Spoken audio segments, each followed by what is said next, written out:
सो hello guys, good morning. यहाँ पर है मेरे पास black coffee, some dry fruits and 2 bananas. So इसके बाद हम जाएंगे स्टेडियम और स्टेडियम से सीधा हम जाएंगे gym. So this is what gonna be my pre workout. Let's go. You cashed in on my promises. You know I'm too generous. Now I've learned to never help you out.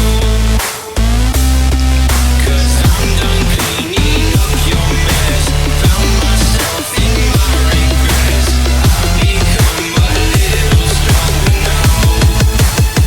So stronger now.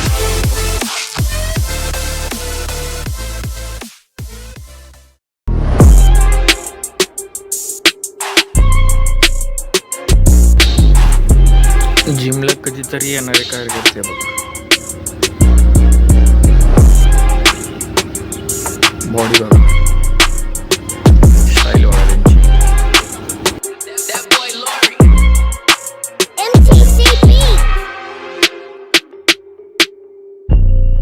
सगळ्यात आवडतं college आहे.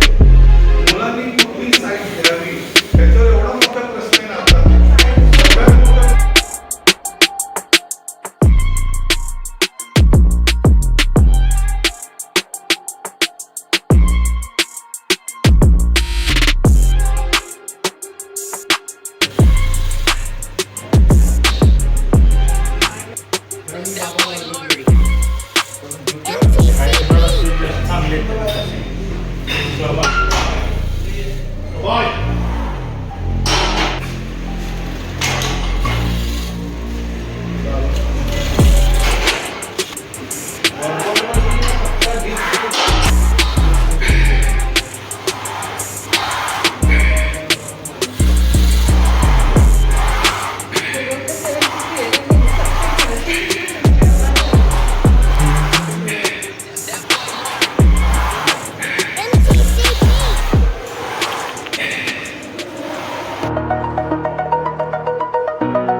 रडते पण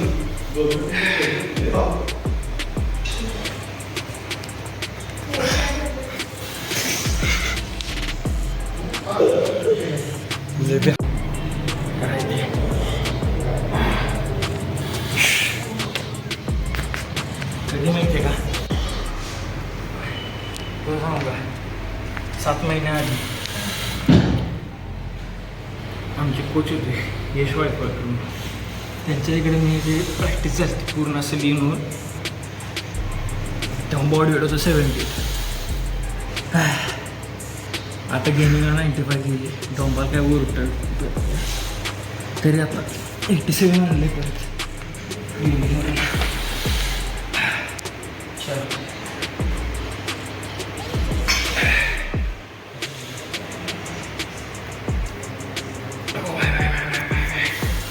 असले का आपण आणू स्टेडियमवरती राजवीर यांना मस्त एक्साईज.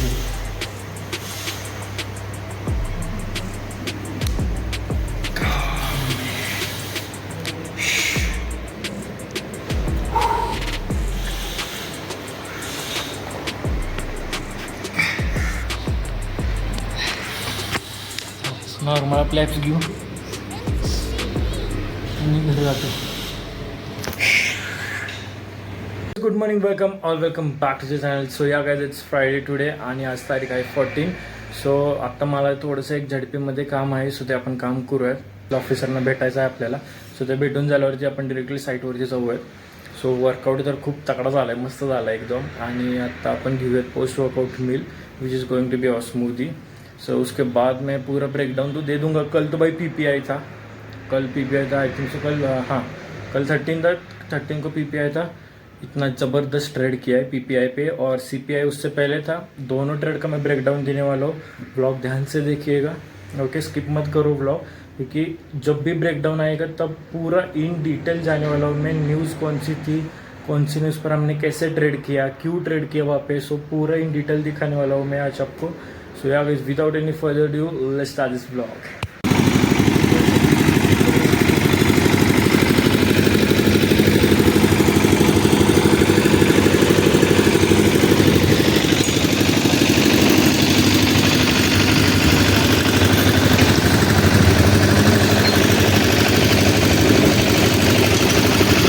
खाली मुंडे लावायची पहिल्याच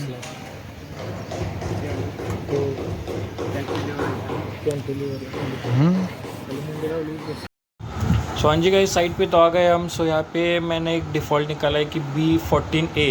यहाँ पे बॉटम कर्टन बार नहीं डाला है उन्होंने, कि सेंटरिंग वालों ने यहाँ पे गलती से रह गया है यहाँ पे, क्योंकि वो बहुत डिसकंटिन्यूस बार बहुत इंपॉर्टेंट रहता है. सो मैंने और एक बार ऐड किया है वहाँ पे बीम में ही. यहाँ का बीम ये वाला है, और दूसरा मैं दिखाता हूँ आपको, उस साइड है, ऑपोजिट साइड की तरफ. ये देखो गाइस यहाँ पे. सो ये दोनों जगह पे हमने एक डिसकंटिन्यूस बार 5-5, 6-6 फुट के डाले. तू रुक बे. सो 5-5, 6-6 फुट के डाले हमने. सो आप यहाँ पे पूरा वायरिंग भी देख सकते हो, पूरा कंसील. और हमने ये स्टील के नीचे ना कवर ब्लॉक्स भी डाले. सो कवर ब्लॉक्स क्या करते हैं कि स्टील को ऊपर खींचते, और वो स्टील के नीचे भी सीमेंट, कंक्रीट, हमारा जो मिक्सचर है वो भी जाता है. और आप टाइम देख सकते हो भाई, 10 बजे का मैंने टाइम दिया था, अभी 12:30 बज रहे. लेकिन ये सब पूरा होने के बाद ही हम फिलिंग के लिए ले सकते हैं. सो यहाँ गई, जब फिलिंग के लिए लेंगे तो मैं आपको दिखाता हूँ. यहाँ पे पूरा उनका तो सेट है, लिफ्ट वगैरह, मशीन सब माल रेडी है नीचे.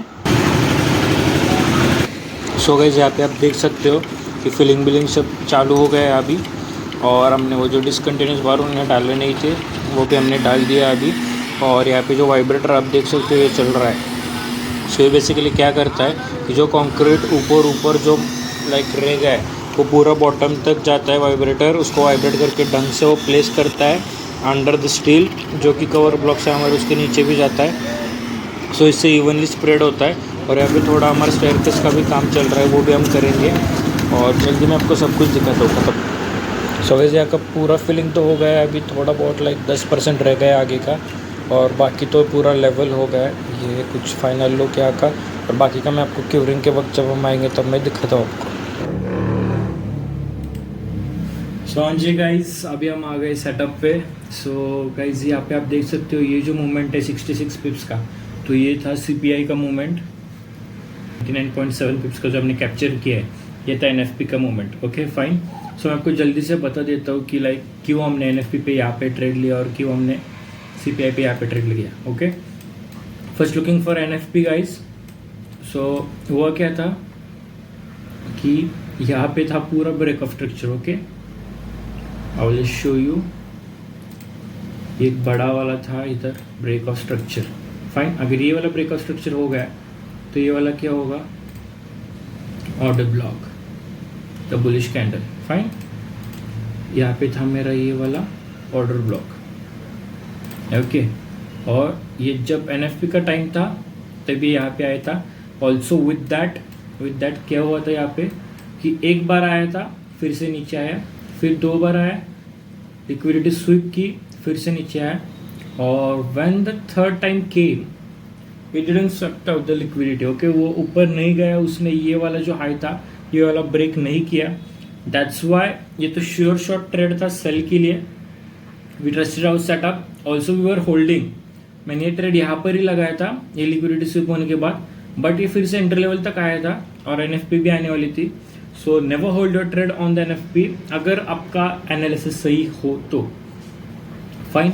तो यहाँ पे मैंने सेल की एंट्री तो डाली थी, ओके। और ये जैसे नीचे गया वैसे लाइक कुछ सेकंड्स में हमने बुक किए, इस लाइक 30 सेकंड्स का पूरा लाइक ये है। मैं आपको दिखाता हूँ, ये कैंडल आप देख सकते हो यहाँ पे। देखो यहाँ पे एंट्री डाली थी मैंने और यहाँ से फिर से ये कंसोलिडेशन में गया था यहाँ पे, और जैसे एनएफपी आ गई सीधा 90 पिप्स का drop caught and I was out of the trade, okay. So ये था। और एनएफपी का भी सेम सीन है, ओके। मैं आपको बताता हूँ एनएफपी को क्यों हमने किया। फर्स्ट ऑफ ऑल हुआ क्या यहाँ पे, सीपीआई का भी सेम सीन है और एनएफपी ने यहाँ पे एक ब्रेक ऑफ स्ट्रक्चर किया। I think no it's a change of character over here, okay.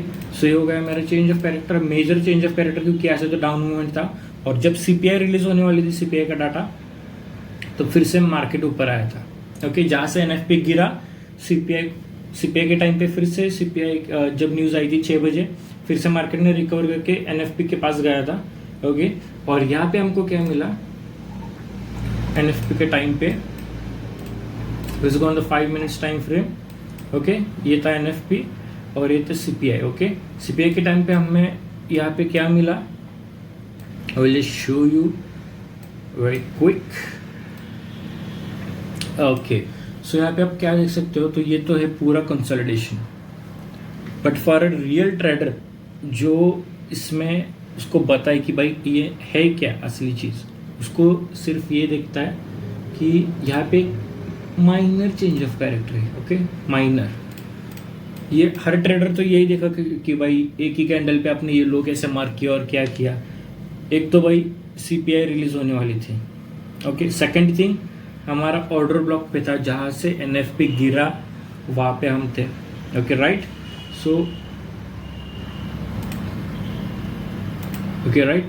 So यहाँ से एनएफपी गिरा ये वाली एरिया से, और ये जो है bullish movement pin bar candle, okay. ये पिन बार कैंडल जब गई उसके बाद दोनों रिवर्स्ड पिन बार कैंडल बनी, okay, reverse pin bar candle बनी, और उसके बाद फिर से पिन बार बनी ऊपर की तरफ। मतलब ये जो एरिया है ना, यहाँ पे पैसा बहुत लगाया गया था, मतलब ऊपर के लिए भी उतना ही है और नीचे गिराने के लिए भी उतना ही लगाया गया था। सो मैंने ये लो वैलिड किया, वैलिड रखा। और अगर ये अच्छे से आपको अगर सेटअप देखना हो तो आप एक टाइम फ्रेम डाउन करो, okay, just go on to the 1 minute time frame. वहाँ पे आपको क्लियर कट एक चेंज ऑफ कैरेक्टर दिख जाएगा कि भाई क्यों हमने यहाँ पे ये वैलिड चेंज ऑफ कैरेक्टर लिया। बस भाई एक्सपीरियंस चाहिए, ये बातें यूट्यूब से नहीं सीखी जाती। आप ट्राई करो, गलती करो, वहाँ से सीखो, ऑलराइट। ये देखो गाइस, ये जो पिन बार कैंडल में बोल रहा था ये वाली है, ये लो, ये यहाँ पे change of character and a triple top, 1 2 3 4 no 4 tops it was there, okay. और ये हो गई लिक्विडिटी स्वीप। जैसे यहाँ पे लिक्विडिटी स्वीप हो गई, चेंज ऑफ कैरेक्टर फिर से 1 मिनट पे हमको मिला। भाई इतना श्योरिटी मिलने के बाद अगर आप फिर से लाइक ये देख रहे हो कि भाई लूँ या ना लूँ, और यहाँ पे फेयर वैल्यू गैप भी था, मार्केट फिर से आया यहाँ पे। एक्चुअल में मेरी एंट्री यहाँ पे चाहिए थी बट थोड़ा लेट हो गया, उसी रेंज में थी और ऊपर मिल गई। It is what it is, okay. So यहाँ पे हमने ली entry and SL we took was of about 10.3 pips. अगर आप कौन से भी प्रॉप फॉर्म फंडेड अकाउंट ले रहे हो तो वह स्प्रेड बहुत कम मिलता है आपको, बहुत कम, मतलब 0 स्प्रेड होता है उनका। और अगर आप ये ऑक्टाएफएक्स और एक्सनेस एक्सएम ब्रोकर यूज़ करते हो, उनके पास स्प्रेड थोड़े हाई रहते हैं क्योंकि वहाँ पे फंडेड अकाउंट नहीं होते, आपका रियल पैसा आपको डालना पड़ता है और उसमें से निकालना पड़ता है। So it is what it is. So मैंने 10 पिप लिया। अगर आपका ये वाला अकाउंट होगा ऑक्टाएफएक्स नेट एक्सनेस वाला, तो आपको लाइक 10 की जगह 13-14 पिप्स आपका स्टॉप लॉस रखना पड़ेगा आपको, क्योंकि 3-4 पिप का तो स्प्रेड ही रहता है भाई वहाँ पे। और जैसे सीपीआई का न्यूज़ आया वैसे रॉकेट, जैसे ही सीपीआई का न्यूज़ आया, ओके, यहाँ पे हमने रखा था 11 पिप्स का स्टॉप लॉस। और जैसे ही सीपीआई का न्यूज़ आया वैसे रॉकेट नीचे आया 66 पिप्स वी बुक। क्यों हमने ये यहाँ तक का टारगेट नहीं रखा, क्योंकि भाई NFP पे जितना पैसा लगा है उतना सेम CPI पे नहीं लग सकता है। NFP एक बहुत बड़ा इवेंट है, CPI कुछ भी नहीं है NFP के सामने। सो हमने टारगेट तो रखा था भाई 40-50 पिप्स लेंगे CPI में और बाहर निकलेंगे। भगवान ने 66 पिप्स दिए, उसमें से 6 पिप छोड़ दो आप, इधर उधर फ्लक्चुएशन में स्प्रेड में जाते 60 पिप्स हमने बुक कर दिया। I was having this low as my target, it hit, I was out. और जैसे हमने आउट हो गया वैसे रिजेक्शन मिलके फिर से enter level and it continue with the trend. क्योंकि यहाँ से तो नीचे गिरा था, फिर से यहाँ से नीचे गिरने के बहुत पैसे, ट्रिलियंस ऑफ डॉलर यहाँ पे लगते हैं, ट्रिलियंस ऑफ डॉलर्स यहाँ पे लगते हैं इतना मार्केट नीचे गिराने में। और फिर से लाइक कौन सा भी बैंकर, कौन सा भी इंस्टीट्यूशन नहीं लगाएगा ये लो ब्रेक करने में। सो इट वाज लाइक भाई फ्लो में है, वो फ्लो में जाने दो, उनको सिर्फ बैलेंस करना था मार्केट में, वो उन्होंने किया, दे वर आउट। ओके, सो ये होता है गाइस न्यूज़ ट्रेडिंग में मैं रेकमेंड नहीं करता जब तक आपके पास प्रॉफिटेबल स्ट्रैटेजी नहीं है। जो आपके टेक्निकल एनालिसिस जो आप ट्रेडिंग करते हो डे टू डे बेसिस में, जहाँ वहाँ पे अगर आप प्रॉफिटेबल नहीं हो तो न्यूज़ में हाथ भी मत डालो, जितना है उतना सब जाएगा। क्योंकि एक ऑपोजिट एंट्री आपका स्टॉप लॉस को भी स्लिपेज मिलता है। मतलब स्लिपेज मतलब क्या होता है, आपने यहाँ पे एंट्री ली, ओके, और आपका स्टॉप लॉस यहाँ था और रिवर्स अगर हो गई थी, न्यूज़ ऊपर गई थी, तो ये आपका स्टॉप लॉस 10 की जगह नीचे, 10 की जगह हिट होने के बाद 20-50 पिप्स भी जा सकता है। स्टॉप लॉस स्लिपेज बोलते हो उसको, वो ब्रोकर भी नहीं हैंडल कर सकता, इतना वॉल्यूम रहता है न्यूज़ में। सो मैं आपको यही रिकमेंड करूंगा भाई, पहले टेक्निकल एनालिसिस, फंडामेंटल एनालिसिस, और आपका जो डे टू डे बेसिस पे आप ट्रेडिंग करते हो, SMC हो गया, प्राइस एक्शन हो गया, वो पूरा रट लो, पूरा सब ठीक कर लो and then go move towards the news. क्योंकि ये जो नए ट्रेडर्स होते हैं वो ऐसे ही रील्स देखते हैं, यूट्यूब पे देखते हैं NFP क्या होता है, CPI क्या होता है, और बैठ जाते हैं 22 सेकेंड्स में पैसे कमाने के लिए। 1-2 बार जैक लग भी जाता है, बट वो जैक रहता है भाई, उसमें नॉलेज नहीं काम आता है। वो आएगा तो बहुत आएगा और जितना है उतना सब लेके जाएगा, ये बात ध्यान में रखो। सो अब आप पे नॉलेज बढ़ाओ, ट्रेडिंग एनालिसिस आपका अच्छा बनाओ, दैट्स इट। और अगर जो भी है आगे ट्रेडिंग सेटअप रहेंगे वो मैं आपको बता दूंगा। तो आज के लिए इतना ही, see you in the next vlog.